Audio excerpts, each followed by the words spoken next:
it's an honor to be a doctor. It's one of those privileges, and we take it as a privilege.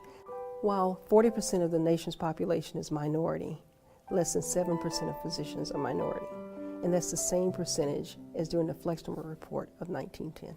We have to do something. Something's not happening to get our young people to go into health careers. It's also important when we talk about having the number of health disparities that we have. How many people see someone in a health profession that looks like them? And whether you go to that doctor or that nurse or that pharmacist that looks like you like to know that they exist. And you like to know that it's possible for my child to become a doctor, my child to become a nurse. You know, that's important. We can train our faculty members, we can mentor them. And it takes a lot more mentoring to than just say, okay, I'll mentor you. You have to kind of take them under your wing, let them know that times aren't always easy, but they have someone to support them and someone they can turn to, they can talk to. Everybody goes through tough times, but you know somebody's there, as young people say, to have your back. You need to know that that person is there for you.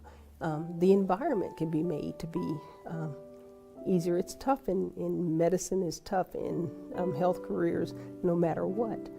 But to have someone that you can turn to, talk to, who knows that they'll listen to you and answer your call when you pick up the phone, just knowing they're there really does matter. Prove yourself as a good student. And if you're in medical school and then as a resident, prove yourself as a doctor first.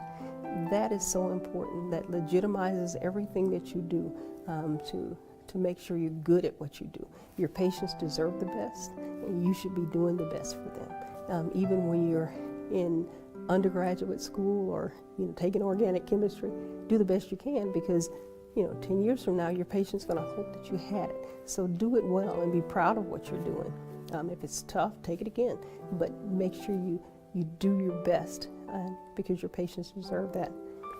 Also, when you talk about on the floors in the hospital, turn to a unit secretary or whatever and say, have you ever thought about going back to school, or have you ever thought about becoming a nurse or becoming a doctor? Have you ever thought of sometimes just encouraging people because they've never been asked, and just planting that seed and letting them know that if they consider it, you'd be willing to talk to them about it and encourage them.